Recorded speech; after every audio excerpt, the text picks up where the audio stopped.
ready to go.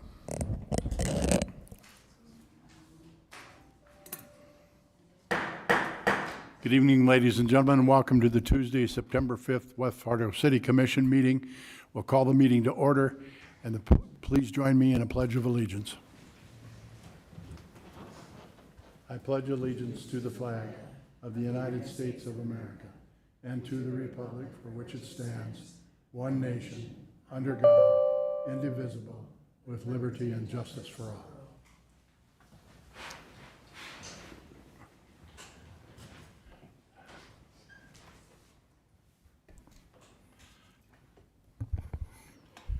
Thank you. Emily, you have this evening, you have roll call on the agenda. It's like always supposed to happen. Okay, so Commissioner George. Here.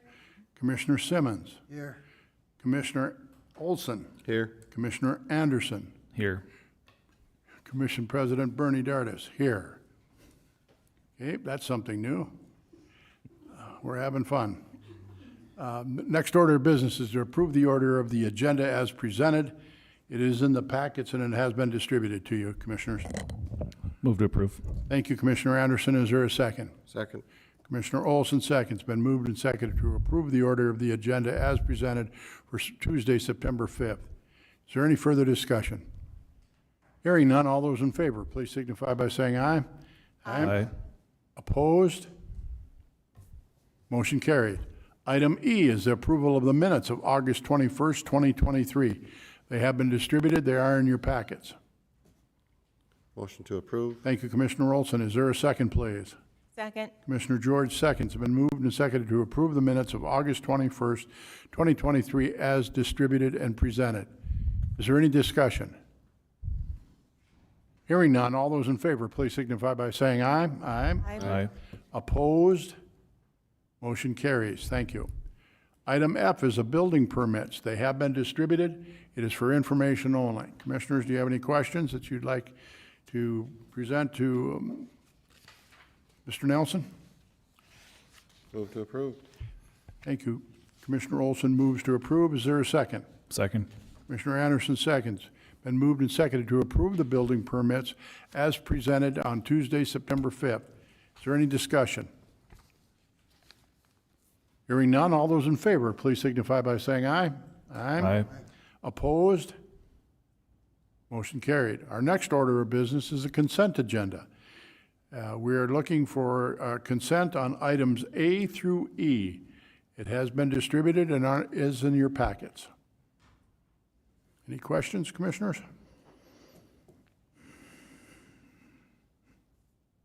Move to approve. Thank you, Commissioner Olson. Is there a second, please? Second.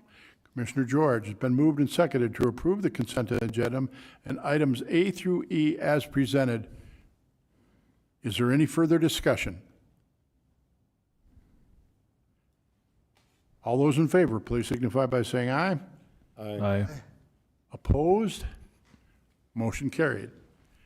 We now move on to the regular agenda. At this time, we will step out of the regular agenda and we will move into public comment.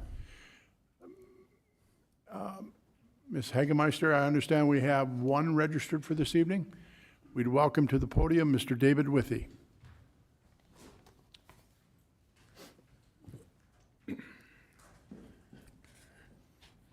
Good evening. My name is David Withy, 2421 McLeod Drive East. Thank you for your service. It's tough work and must seem at times to be thankless. It's not. We do appreciate your efforts. I have several thoughts to share. If I had ever asked a boss for money to hire a consultant to determine how to price products I managed, what software to purchase, I might have been nicely told, "That's why you're here, Dave. If you aren't capable of solving this problem, maybe we hired the wrong person for your job, eh?" I never took that risk, and I figured out how to make my own decisions, successfully I might add. We have yet to see a report explaining all of the causes behind the utility billing fiasco and what is being done to ensure they do not reoccur. Don't expect taxpayers to trust you until you do. It wasn't all software. But we did know 6 months ago that there was a problem with the billing software. Hasn't anyone worked on this for the last 6 months? The previous finance director was on retainer. Couldn't she have looked onto it? Has anyone called or visited other cities to see what software they use? Has anyone done an internet search, like I have? What about a task force of informed citizens to help decide on the proper software? Speaking of consultants, whatever happened with that sanitation study that was supposed to be done in July? The one to recommend charges for sanitation services because our staff can't ask other cities how they do it. Here's a different subject. How about reports on how the sales tax funds are used for capital projects and economic development? Without an annual report, it looks like a slush fund, which I'm sure you don't want taxpayers to think it is. If it's all used properly, surely you want to show that to taxpayers, lest they decide to vote it away. Seriously, why pay so much for consultants when we have such high-quality city managers? Thank you for this opportunity to share ideas with you directly. Thank you, sir. Again, I'd call on Ms. Hagemeister. We only had the one registered for public comment. All right, we close the public comment portion of our meeting. We go back into the regular agenda. Item number 2 is a public hearing and first reading of the zoning ordinance amendment to Title IV of the city ordinances pertaining to wall graphic signs. We'll call on Mr. Aaron Nelson, the planning director for the city of West Fargo. Good evening and welcome, Mr. Nelson. Thank you, and good evening. So item number 2 is a request for a zoning ordinance amendment to Title IV of the city ordinances pertaining to wall graphic signs. This is a public hearing item. The purpose of this request is to allow for signage to be painted or otherwise applied directly to an exterior wall. Signs painted to an exterior wall, referred to as wall graphic signs, are currently prohibited by the city's sign ordinance. The proposed ordinance amendment would clarify what a wall graphic sign is and would remove this type of sign from the list of prohibited signs within the sign code. A new business in town, Junkyard Brewing, has petitioned staff to bring this amendment forward for consideration. Staff finds that the requested amendment is minimal in scope and does not conflict with the stated objectives of the current sign code. If approved, wall graphic signs would be subject to all the same general provisions and restrictions and regulations relating to any other sign, including permitting requirements as well as limitations on size. At their August 8th meeting, the Planning and Zoning Commission recommended approval of the proposed amendment, and the request before you tonight is to hold a public hearing and then to the recommended action, the reading of the first reading of the ordinance amendment. Excuse me. With that, I do have a copy of the proposed amendment included in your meeting packet, and I'd be happy to answer any questions you may have for staff.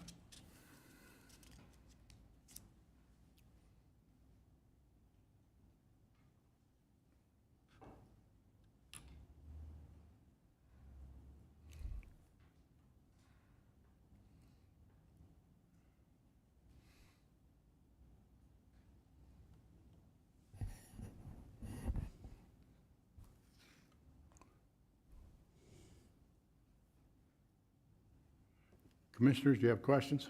I couldn't really hear you, Aaron, very well, so I just want to make sure you want to allow, which we already have in the downtown district, wall graphics on the buildings.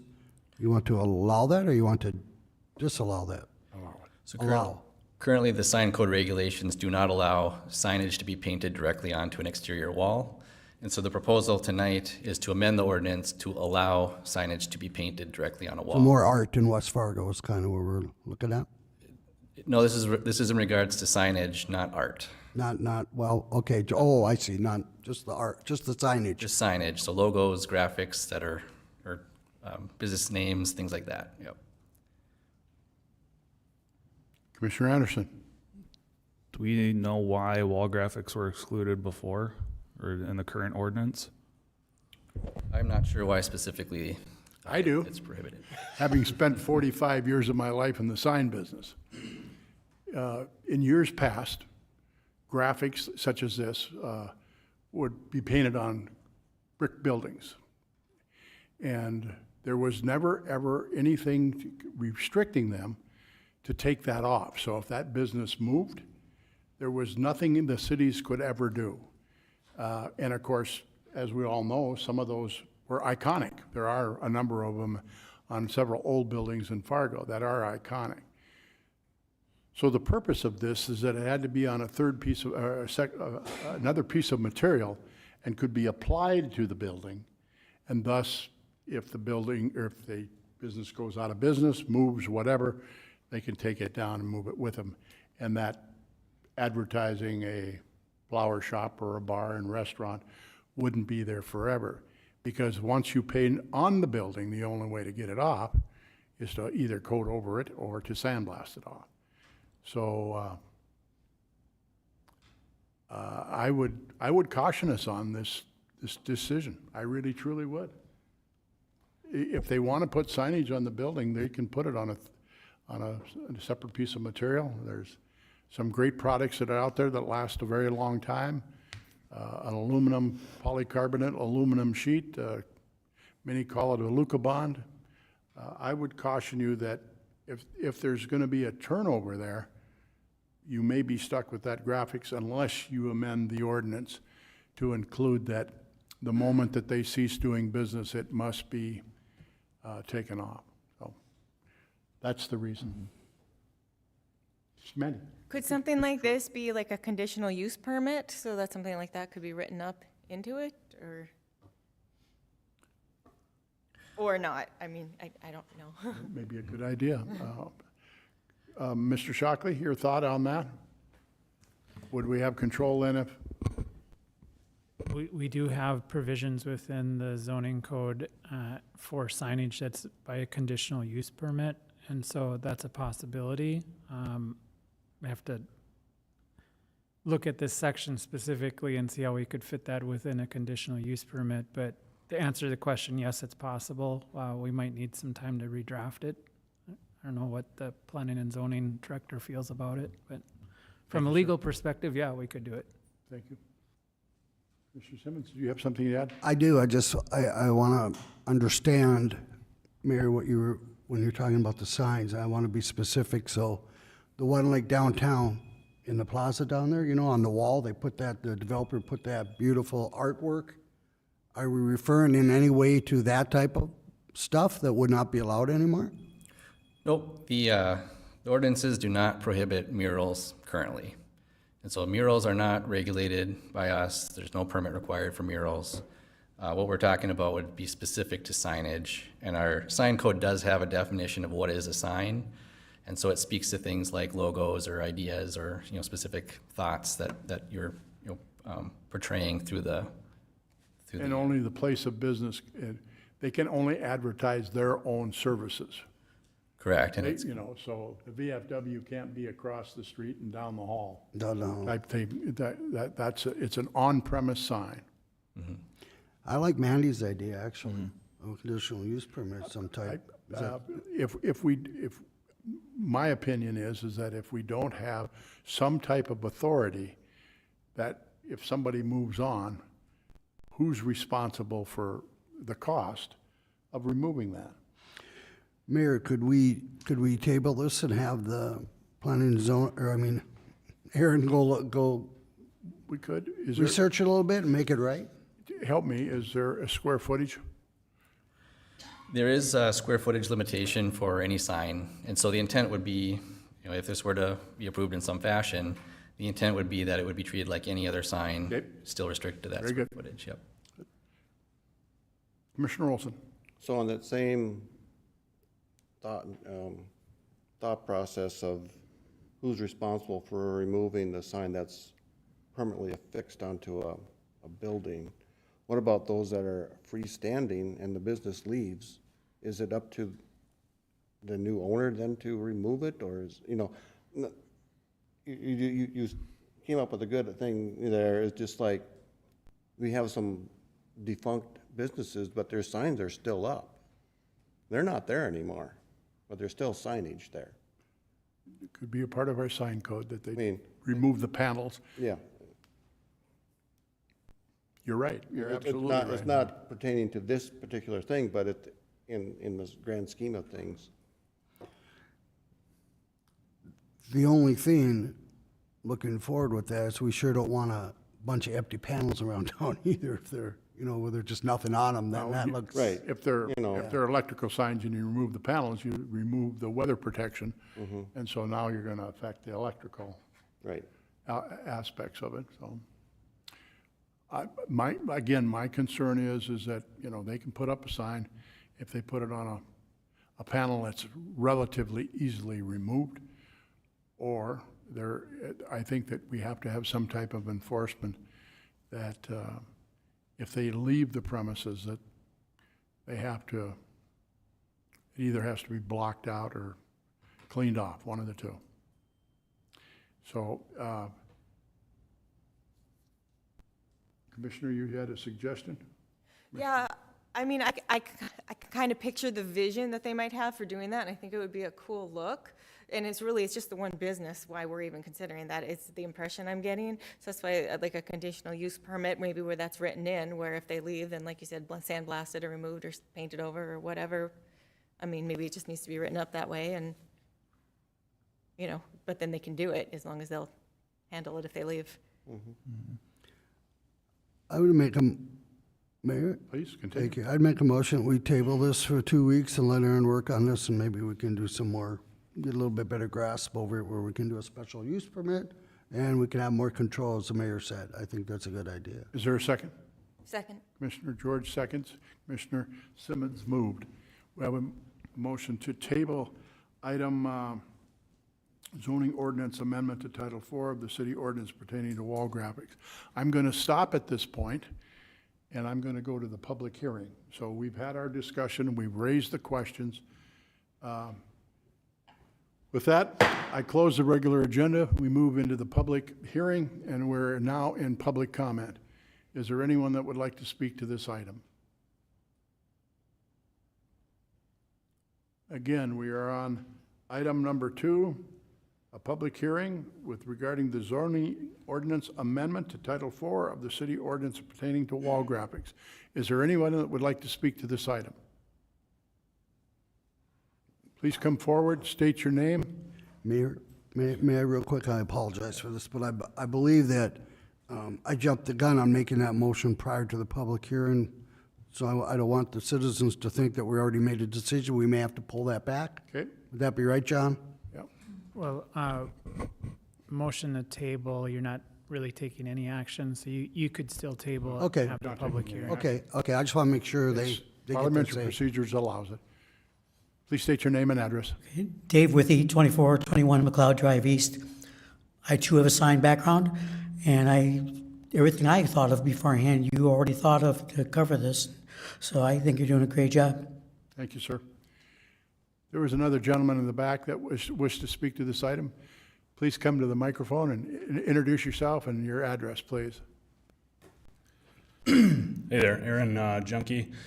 My wife is the owner of the Junkyard Brewing West Fargo, and she couldn't be here tonight, so I'm here instead of her and available for questions if there are any. Can you hear me fine? Kind of leaning in a little bit. My address is 8250 31st Avenue North, Glendon, Minnesota. Regarding wall graphics, they were,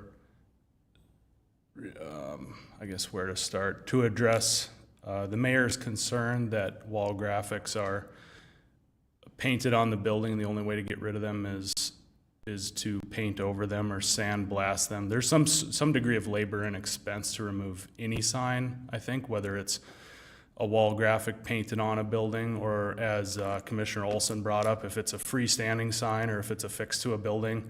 If you put a 100 by, for example, on the building that raised this subject at 409, it's probably, I don't know exactly how tall it is, but probably 30 feet, 35 feet high.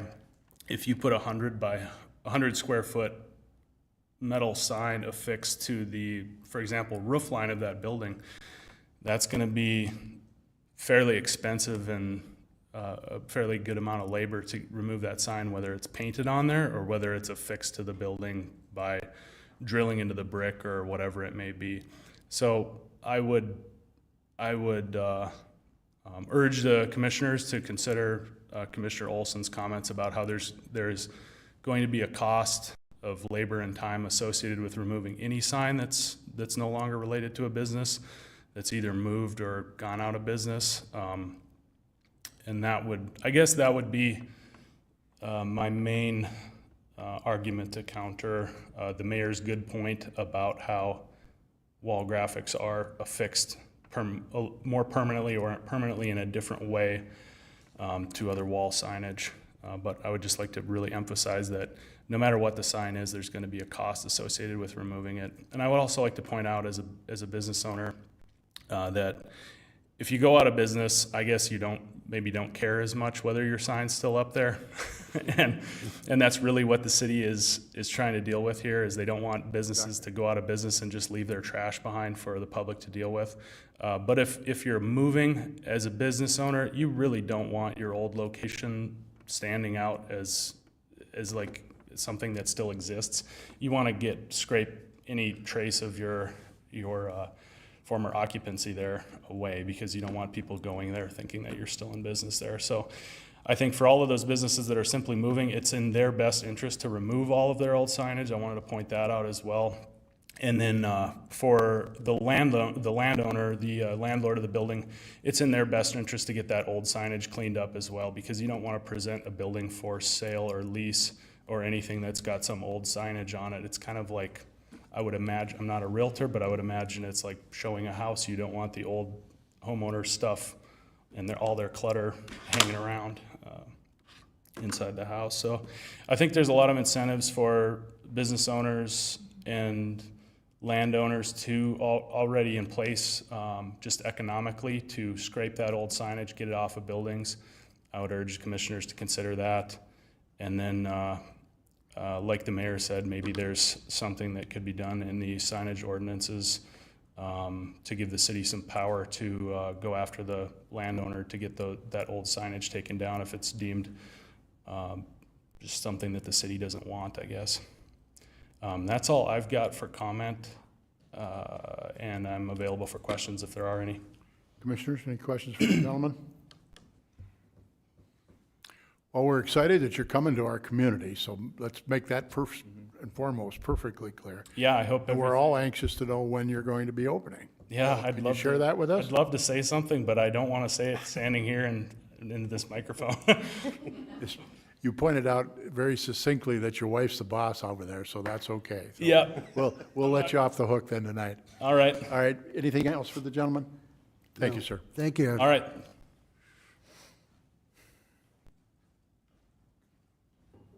Did we vote on it? First you have to close the hearing. Yeah, You have to that's close the right. public hearing. Is there anyone else that would like to speak to this issue?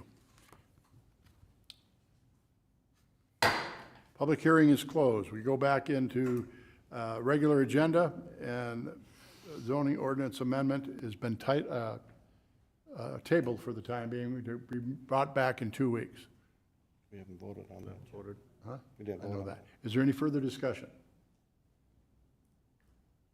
All those in favor of tabling, Mr. Shockley, did you have something you want to say to me?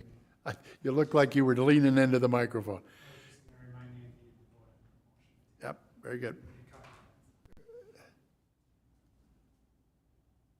Any further discussion? Proceed to vote. All those in favor, please signify by saying aye. Aye. Opposed? Motion carries. Thank you, Mr. Nelson. Item number 3 on the agenda is an agreement to use the use of the opioid settlement funds with the City of West Fargo, City of Fargo, Cass County, and Fargo Cass Public Health.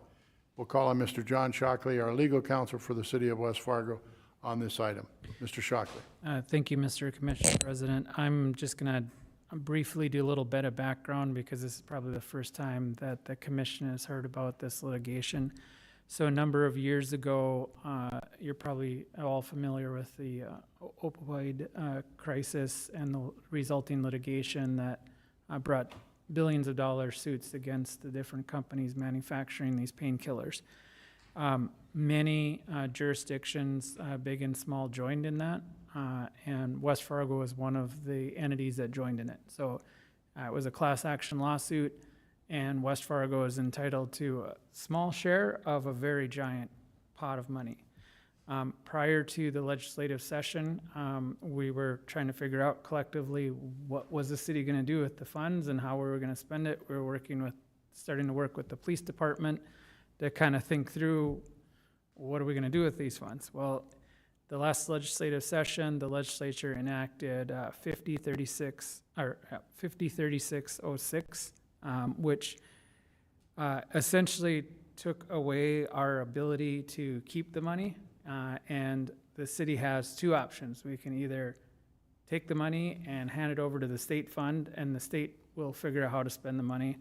Or number two, we can participate with a public health agency and develop a plan to implement those funds in accordance with the conditions of the litigation.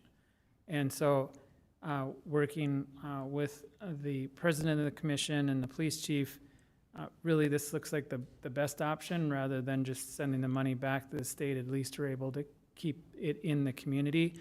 And so Cass County, West Fargo, and Fargo would join with Fargo Cass Public Health. And Fargo Cass Public Health, I asked somebody from Fargo Cass Public Health to be here if you had any questions about how you're actually going to implement and spend the funds. The agreement is pretty straightforward, that the three parties are just going to pool all their money together, and it'll be spent for prevention types of programs, things like that. I'm not the person to answer the questions about what the programs look like. From a legal perspective, it's really quite simple based upon what the state legislature had done. But I kind of wanted to give some background so you understand why we're asking you to do this, because normally it'd be unusual for a city just to give up funds that it was expecting to get. And prior to the legislative session, we were pretty excited that we had participated in the class action lawsuits. I don't know if Fargo Cass Public Health, if maybe they want to talk a little bit about how they're proposing to spend the funds. Commissioners, do you have any questions of Mr. Shockley? Mr. Shockley did point out that myself, Mayor Mahoney, Fargo Cass Public Health, and Mr. Shockley was in some of those meetings too.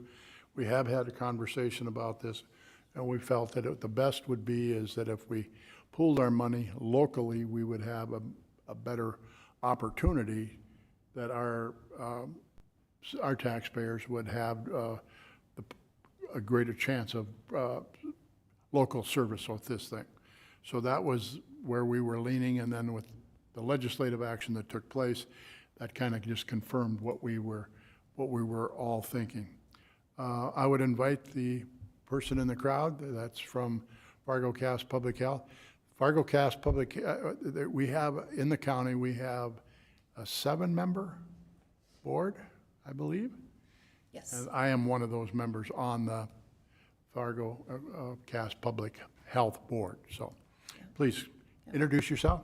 Yes. Good evening, Commission President Dardis and members of the Commission. My name is Robin Lidke-Sal. I am the Prevention Coordinator at Fargo Cass Public Health. And since 2018, I have been overseeing all of the opioid response grants, as well as the implementation of strategies for opioid response for Fargo Cass Public Health, and Fargo Cass Public Health does serve the entire county. For these funds specifically, we have outlined 3 primary areas. The first one is to ensure that Narcan will be available for the foreseeable future to help reverse opioid overdose for those that are having an opioid overdose. We want to make sure that we have Narcan for our first responders, for the West Fargo Police Department, the West Fargo Fire Department. We want to have it available for high-risk groups, such as persons that are in treatment and newly leaving treatment. We're going to have it available for individuals at the Cass County Jail, so that when they are released from jail, they are offered it upon release, as well as for individuals that are in treatment, so that it is available for them upon release. Those are our high-risk groups, individuals that are in treatment or incarceration and are newly released, are at very high risk. So we want to make sure that we are reaching those groups. We also want to make sure that we are able to continue all of the services that we have at our Harm Reduction Center. Our Harm Reduction Center does offer Narcan and training on opioid overdose response, and we serve individuals from all over the county. All of our services are free, as well as any of the trainings and supplies that we provide. So we want to make sure those are available, as well as provide people referrals to treatment, and also offer them free hepatitis C and HIV rapid testing, and like I said, referrals and other education and supplies that can help them from contracting HIV or hepatitis C, as well as preventing overdose deaths.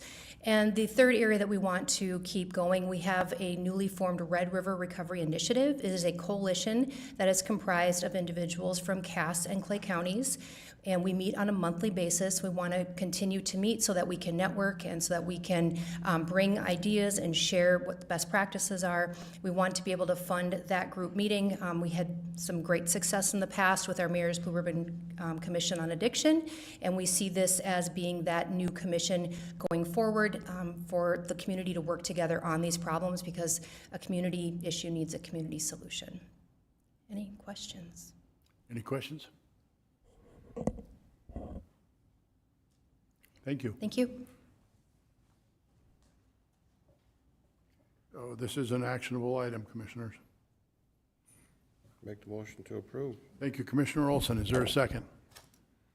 Second. Second. Oh, Commissioner Simmons seconds. Been moved and seconded to approve the opioid settlement funds, the City of West Fargo, City of Fargo, Cass County, and Fargo Public Health, and using our abatement money from opioid. Is there any further discussion? All those in favor, please signify by saying aye. Aye. Aye. Opposed? Motion carried. Thank you. Please pass on our best to Desi Fleming, the Director of Fargo Cass Public Health, that we look forward to working with them. I do have one question. Do our school resource officers in the middle schools and high schools, do they have access to Narcan? Yes, sir. Yep. Okay, excellent, excellent. If not, that was going to be a recommendation. Thank you. Moving on to item number 4, new accounting software approval of funds. Heidi Delamore, Finance Director, City of West Fargo. Good evening and welcome. Good evening, Commission President Dardis and Commissioners. We had included $100,000 in our preliminary 2024 budget to begin the process of looking for new accounting software. These dollars would be used to help hire a consultant and do some of the legwork to figure out what exactly we're looking for, what our needs are, and what software would fit us best.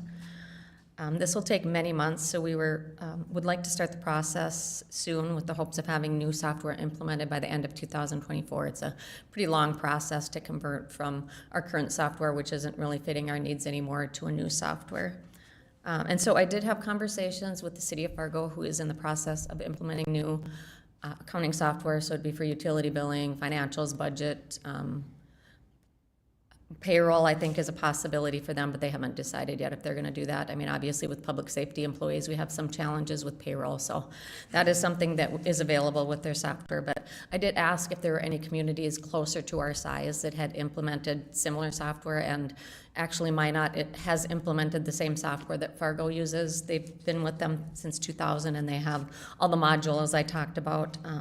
They did hire a consultant to help, and they hired them as a project manager to help consult with what type of software they needed and also with the implementation. So it was significantly more than the up to $100,000 is what I'm asking for approval.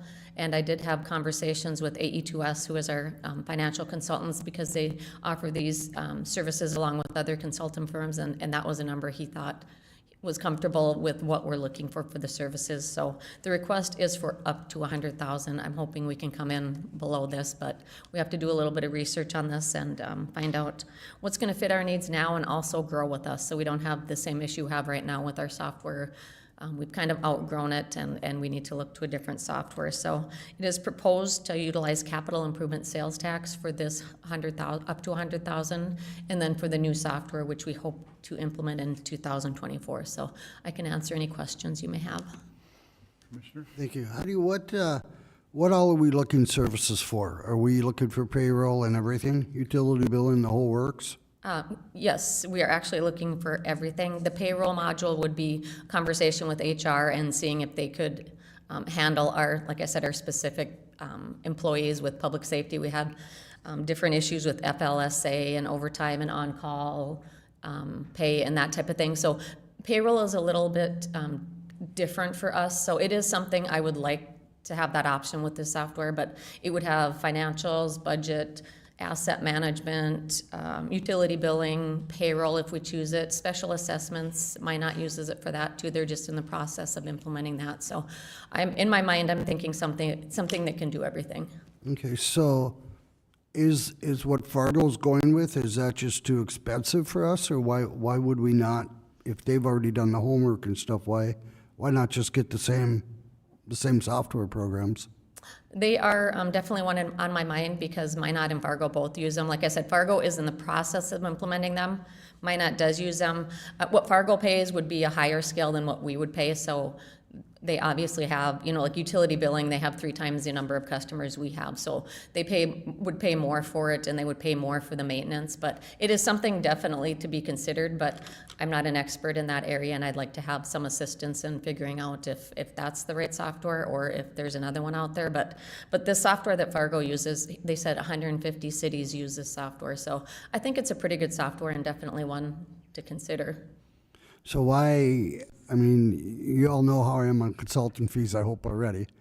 So why hire a consultant fee? Why don't we ask those questions of Fargo to make sure before we hire one?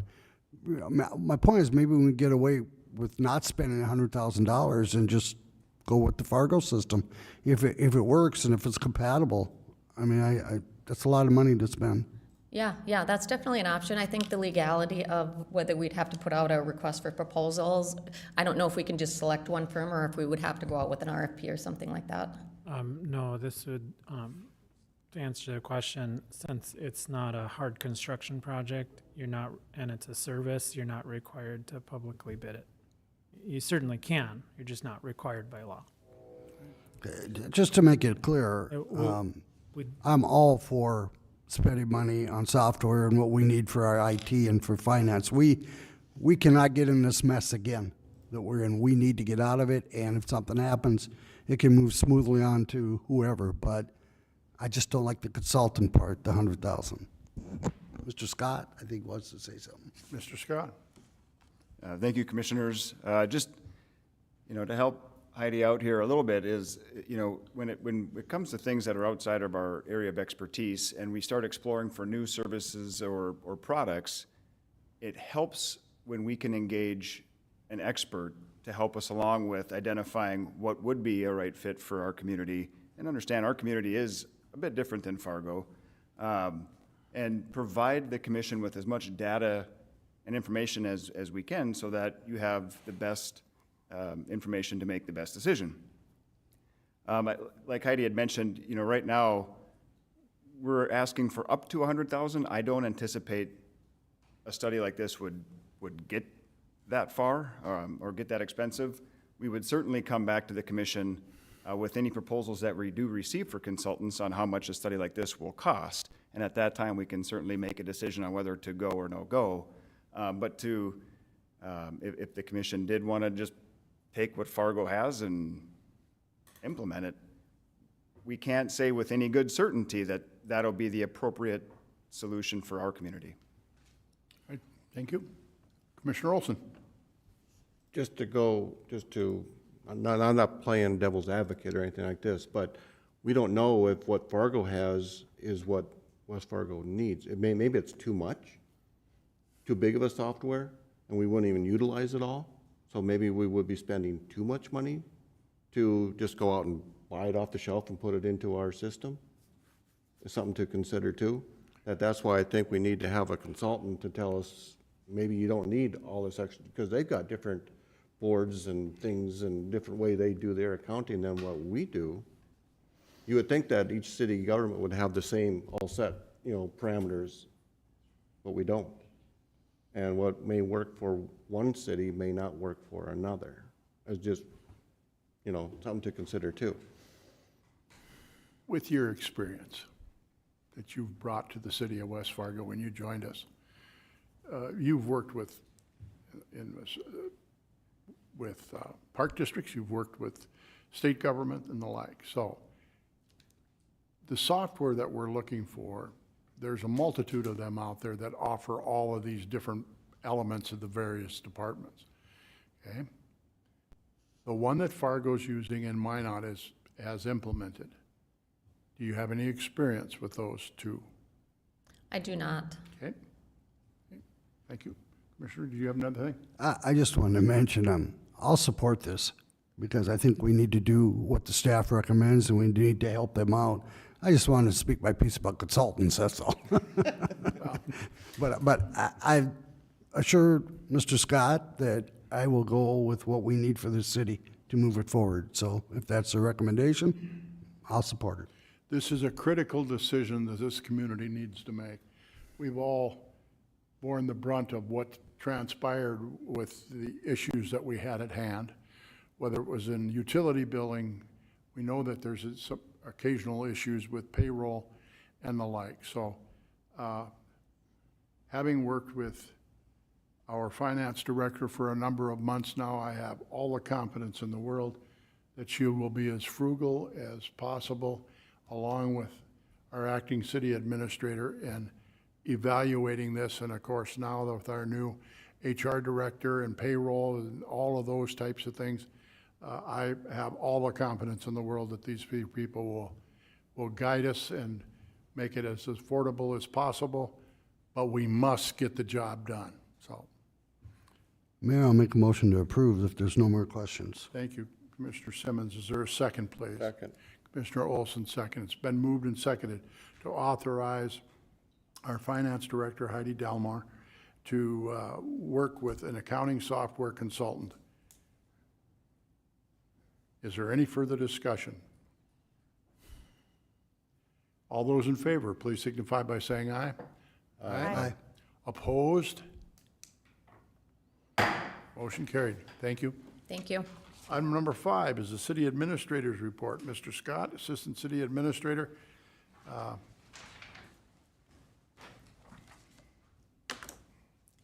Good evening. Thank you, Commission President Dardis and Commissioners. Please give me a moment here to boot up the PowerPoint.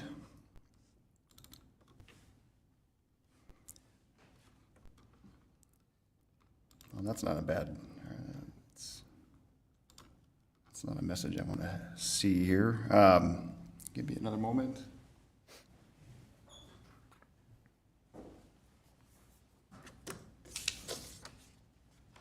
I'm just going to disconnect from this thing and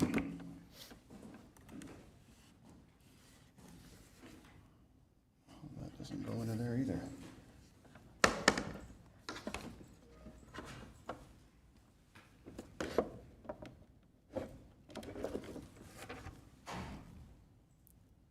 Well,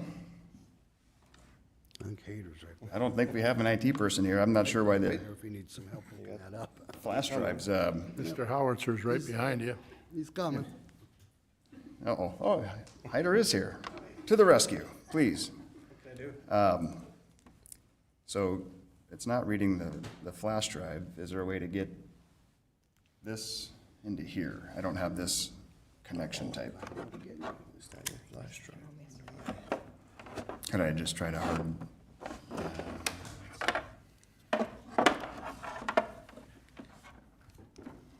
There we go. Is it? Yeah, it is. Oh, So same now thing. you lost your, It's saying the same thing. is it this one? Yep. It's there. Gonna hit repair. Repair didn't do anything. Is there a network drive that I can save this into? Yeah, you can. Shared.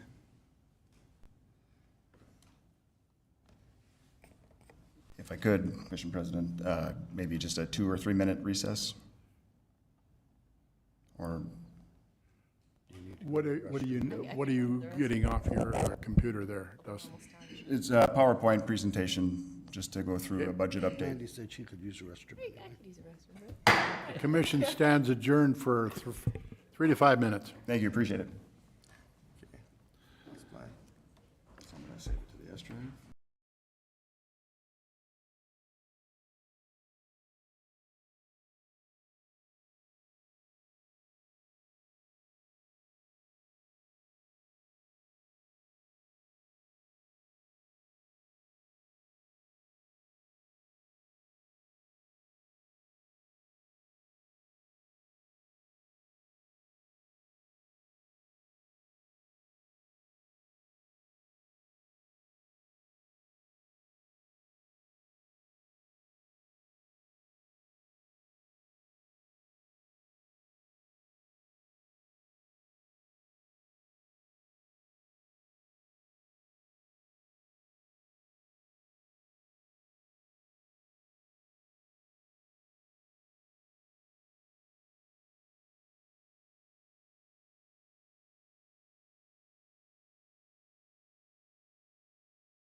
Few seconds, and so this is deleting in the back end, but.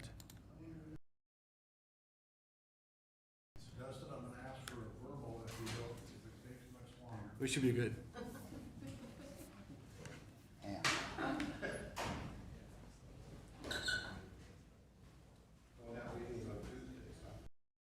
I apologize, I should have been here earlier to make sure the tech was working, and The West Fargo City Commission for Tuesday, September 5th is now back in session. Mr. Scott. well, thank you again, commissioners. I appreciate your patience here. Let me see if I can get this thing in the PowerPoint mode. Here we go. All right. So tonight I just want to give a brief update on where we sit with the budget. The preliminary budget, as you know, was approved back in August. And so we're working hard now to get the final budget prepared tonight. Want to walk through some of the high-level points. This isn't meant to be the detailed data. This is just a high level where we're at, and we will continue over the next couple weeks working on that additional detail for not only you as commissioners, but for the public to see before that public hearing. So tonight's meeting, again, hope to get any feedback from commissioners based on the information I will share. Moving forward, we'll get all of the information and materials ready at least a few days ahead of the budget hearing, which, as you see there, September 18th, we are planning to have a public hearing where we will take comments, feedback, and then make any last revisions based on those requested revisions. And then October 7th is our statutory deadline to complete the final budget, and we have to send all certified materials to the county by October 10th. So at our October 2nd commission meeting, I anticipate we will be requesting a final approval. This slide here is just a recap of what was approved with the preliminary budget. This is the same information that was presented back on August 7th. As you can see here, we had over $1 million of shortfall, and that included, as you can see, it's hard, I apologize with the small print here, but the preliminary budget included $1.2 million worth of mill levy revenue. That was 4.77 mills, as well as using general fund reserves to balance our shortfall. We've come a long way, largely relating to some expenditure cuts. Here you can see that we've reduced some of the staffing requests, which has yielded about a $350,000 reduction in staff.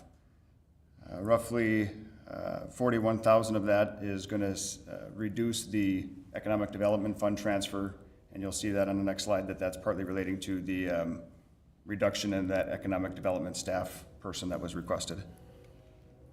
We are reducing our technology budget, $100,000 of that, as you just heard Ms. DeLorme up here in front of you talking about the request for the finance software. That is no longer going to be in our 24 budget, so that of course is a reduction from where the preliminary budget was at.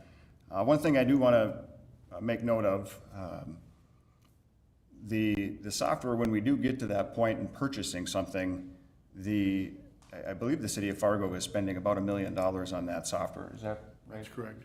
2 million, I'm sorry. Yes, thank you for, so just to put that out there that this is a very large purchase. And right now we are not accounting for any of that in the 24 budget. If and when we do come forward, it'll be either a budget amendment or we will budget for it in 25 and future years. So additional $100,000 decrease from the IT budget. They had asked for $600,000 worth of improvements. Hyder sharpened his pencil and reduced that down to $500,000. And we're confident that that will get us to where we need to be in 24. So overall, with those two numbers, those are, again, offsetting some of the transfers, the revenue that would have come in from capital improvement sales tax. We were proposing to finance those purchases with those sales tax dollars, so that's not necessarily a drop in the general fund or the mill levy, if you will. That is decreasing the amount of transfers we need from that fund. And then there were additional reductions. We do have a list, but additional reductions here, $274,000.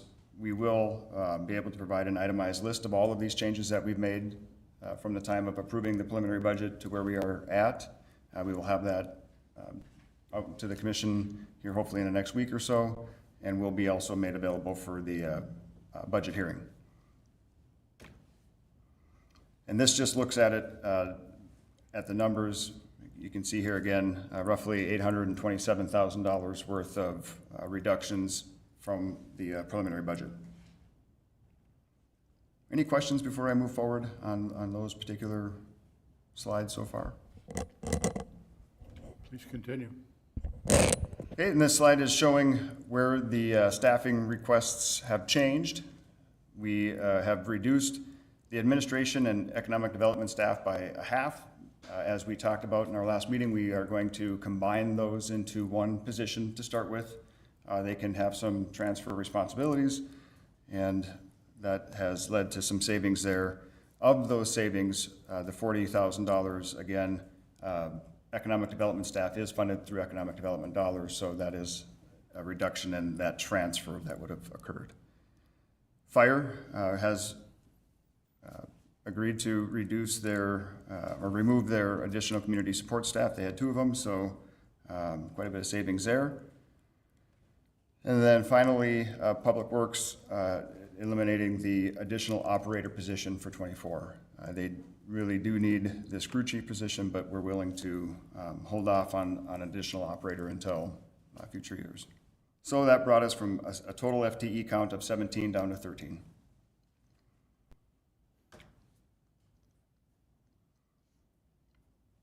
So we've shown this slide here a few times. This is showing the mill levy details here, and provides in the middle of the slide here an example of what residents can expect based on the value of their home, all the way from $100,000 to $800,000. We have an example, but the big change since the preliminary budget here is a 0 mil increase. In fact, we would have a net decrease of 0.27 mils, and that is largely relating to the reduction in the amount of special assessments that the city share of specials. So again, because of these expenditure reductions, as well as, and I'll get into the next slide here, additional use of reserves, we are able to move forward here with a 0 mill levy increase.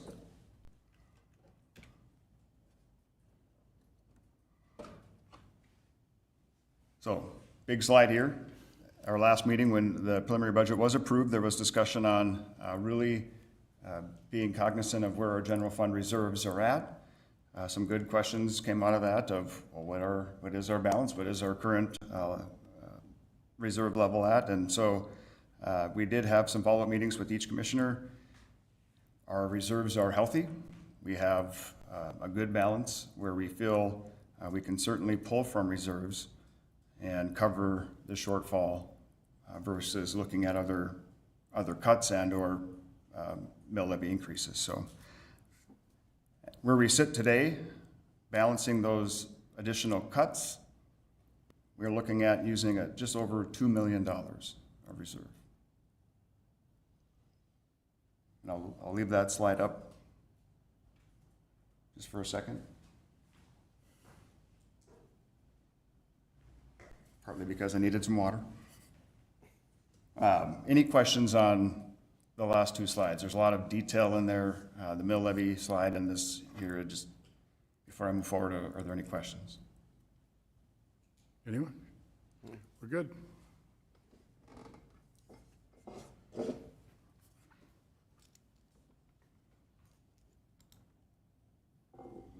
Okay, so where this brings us today. Again, using those expenditure cuts and the increase in the use of reserves, it has allowed us to have a net decrease in the mill levy while maintaining the 4% COLA for staff. This, of course, relies upon some other general assumptions that were made and approved with the preliminary budget, things like increasing our franchise fees, our permitting and licensing fees. All of those other considerations that were discussed at prior meetings are still in place. We have not reduced any of those things, as well as we have not reduced our COLA. But as you can see here with where we're at, we are balanced and we have a net decrease in the mill levy. And one thing I didn't point out in the previous slide, but I'll go back to it here. Using this $2 million of reserves is nearly $1 million less than what was budgeted in 23. If you recall, our budget for 23 had about $2.9 million of reserves. So we're quite proud of where we are at today in that we have got no mill levy increase that we're proposing at this point. We're using less reserves than we have in prior years. And we're proud to bring forward something that is balancing with the COLA at where staff was really hoping for it to be. So the next slide, the last slide I do have here is just showing all of those other funds. There's that this detail is out there in the preliminary budget that is on our website. This is still in draft format, of course. We will be providing additional sheets for each of these funds before the budget hearing. But I will go back to this slide and again, open it up for any questions. Commissioners, any questions?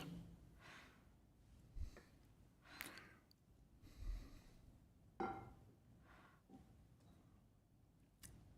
there are no questions, I'd also take any feedback, comments, anything to address, additional information that you feel important to provide prior to our public hearing. I think the result of what you and the department heads, and certainly our finance director, as well as AE2S, Ryan Graff there, I guess what I'm most proud of is that you're listening. You know, the commissioners had some some concerns about certain elements of the budget, and you continue to go back and visit with the department heads. And it speaks volumes also of your department heads stepping up. So that being said, one of the things that I had said earlier was about reserves. Well, since that time, in visiting and working with Mr. Scott, Ms. Delmar, and Ryan Graff from AE2S, we were able to do some review and research, if you will, of other cities. And particularly, obviously, we often compare ourselves to our neighbor to the east. So they were part of that, and as was Grand Forks. The city of West Fargo is carrying substantial reserves, extremely healthy, something we should all be proud of. But at the same time, there's a point in those reserves is what's fair and just to the taxpayers as to how we're doing that, because we're building that reserve up. So I want to go on record that I am rescinding my comment that I wouldn't be in favor of any transfers of reserves, but now that we know exactly what the reserves are from all of that, and again, thank you to Heidi for that, the $31.45 million, it is the prudent thing to do for our taxpayers that we, you know, it's like we kept saving money, and then we're at the same time, we're asking for money. So this has been a great collaboration, a budget process that, quite honestly, can be pretty stressful and not too much fun sometimes.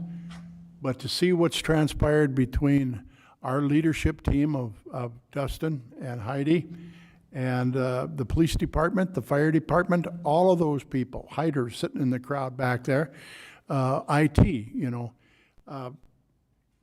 I think that we have a budget is moving absolutely in the right direction. The fact that we are at the point that we're at, and we'll look forward if there's any more to come. But I think that, again, I got to give a lot of credit to the commissioners. I know that they were asking a lot of very pointed questions, very deep questions, sometimes a little bit minutia for me, but they're good questions. We have the right to, you know, let the public understand why we do what we do. So with that said, I think that this is a great report, and we look forward to the next one. Mr. Scott. And I apologize, I gotta step back. I forgot to mention Public Works. Over $200,000 of these cuts are from them removing some equipment, very critical equipment. Again, I'm going to get an itemized list for the commission and for the public, but I do want to make mention that nearly 25% of these cuts are from Public Works. So, no, there's no question in my mind that the department heads that you're leading, in conversations that I'm having and what's being shown to me, they've gotten the message, and they are doing what is, you know, we've got services to provide. Make no mistake about that, that the public safety and the services that they expect, they will be continued. And if that hard decision is that we had to raise the mills, then that would have been the case. So we're very grateful for all the efforts that have went into this budget. Commissioner Olson. Thank you. I just wanted to also rescind a previous comment made by myself about reserves, the general fund reserves, that I didn't want to use them, but after being educated and where we're at, I felt just want to echo what the mayor said, so I'll go on record for that too. Thank you. Commissioner George asked a question a couple weeks ago. I thought I knew the answer to. But the way she posed the question got me thinking that I wasn't asking the right question. Guess what? We're over 30 million, 31.45 million, because the way I was asking the question, I was getting the answer of about 25 million, 24 to 25 million. I was asking the wrong question. When you posed that question, it got me thinking of it. I don't think I've been asking. So, again, this has been a great effort by a great group of people, and I'm excited where we're headed on this budget. I truly am. Mr. George. I'll make a comment on the 4% COLA, which was something I didn't originally support. With what you've done here, you know, all the staff members are having to step up and do a little extra work because there's certain staff we aren't hiring, and they are doing an amazing job, and I do think they deserve that 4% COLA increase with what they're willing to do and the work they're doing. Thank you, Commissioner George. Thank you. Anyone else? Good work. Keep it up. Yep, appreciate it. You have anything else for us, Mr. Scott? For the administrative report, no, but I do believe the next item, if you're ready to go there, Emily did pass out some correspondence. So that's it Please. for the administrative report. Yes, we do have some correspondence. Everything that you have. Any comments, commissioners, anything? Nope. Anything else you have for us, Mr. Scott? That is it. Okay, Thank you for your time. Any non-agenda items that any commissioner would like to bring forward this evening? Yours. I have one. Please, continue. Mr. Scott, you. I almost forgot before I sat down. Oh, and she left. It's Sarah's birthday today. Our HR manager, Sarah. didn't tell me She was here. I thought she was here to celebrate her birthday. She was. I think she probably went out for dinner. She got tired of us. I think she had some kids. She had some kid I had two activities. meetings with her today, and she never said it was her birthday. Oh, well, we'll get her tomorrow. All right, very good. Any non-agenda items? I have one that I'd like the commission's consideration on. During the months starting in March, Mr. Scott has been acting as our assistant city administrator and has done a marvelous job.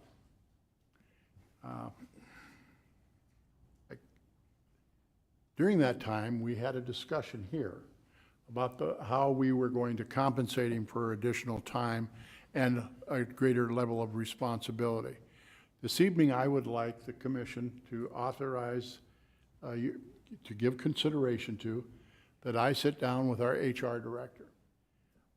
One of the meetings that I had today was with her, and you know, when you hire people with great skills and experience, it makes it a really kind of easy. I asked her what she would recommend that we do here, and she said, Bernie, it's really quite simple. It's a mathematical formula. City administrators at a certain grade, assistant city administrators at another grade, there's a differential. You have your delta in between the two. And then you have the number of weeks that was served, and he is acting as a city administrator. So I would like us to give that consideration. We'll have dates. We're still in the process of now interviewing, soon to move into the interviews and reviews of candidates for this. But with all due respect, I think that we need to clean this up before we go into that. So I would respectfully ask for an actionable item that I have that, and I'll report back to all of you what it's going to be. But it's like our HR director said, it's strictly a mathematical formula. So moved. And she showed it to me, and it makes all sense in the world. Second? I have a motion and a second. Is there any discussion? Hearing none, all those in favor, please signify by saying aye. Aye. Opposed? Motion carried. Thank you, Commissioners. Any other non-agenda items from any commissioner? Any non-agenda item for any department head? Deputy Chief, nice to have you with us this evening. Good to see you, Pete. All right. With that, Commissioner Simmons. Move to adjourn. Commissioner Olson. Second. We're adjourned.